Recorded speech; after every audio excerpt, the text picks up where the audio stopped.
या विमान अपघातामधून अकोल्याची ऐश्वर्या मात्र थोडक्यात बचावली। ऐश्वर्या ही विमान कोसळलेल्या बीजी मेडिकल कॉलेजमध्ये शिकते। विमान कोसळलं त्यावेळेला ऐश्वर्या तिच्या रूममध्ये झोपली होती। 5व्या मजल्यावरून धुरामधून वाट काढत स्वतःभोवती ब्लँकेट गुंडाळून तिने स्वतःचा जीव वाचवला।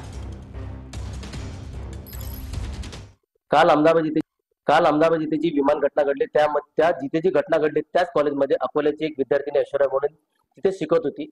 त्या घटनेनंतर ती अति सुखरूप आहे, पण तिचा परिवार आपल्या सोबत आहे। तिचे सर मला सांगाल तुमची मुलगी त्या ठिकाणी शिकत होती, नेमकं ती कुठल्या वर्षाला होती आणि ती सध्या काय परिस्थिती?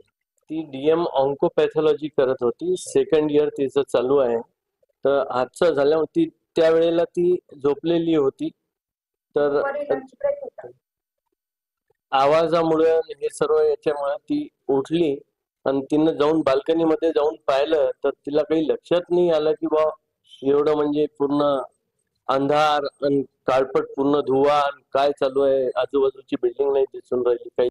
तर ती वापस आत येऊन तिला ठसका वगैरे लागला। तिनं समोरचं दार उघडायला गेली तर एकदम फायर जे आहे ते तिच्या रूम मध्ये एंटर घेतलं एकदम फास्ट।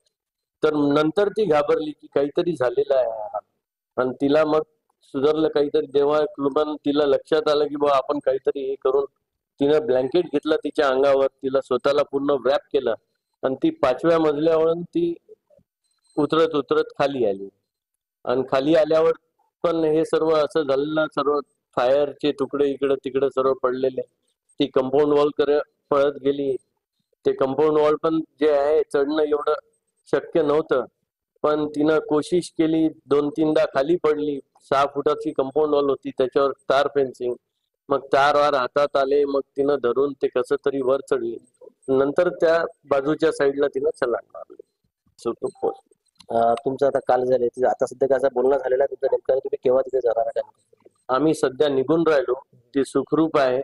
तिच्यासोबत बोलणं झालं, ती खूप घाबरलेली होती, पण इकडे न्यूज तुम्ही ऐकणार म्हणून आणि त्याच्यामुळे तिने इमर्जन्सीमध्ये आम्हाला फोन केला की मी म्हणजे सुखरूप आहे, मी तिथे। गणेश सोनवणे, टीव्ही मराठी, अकोला।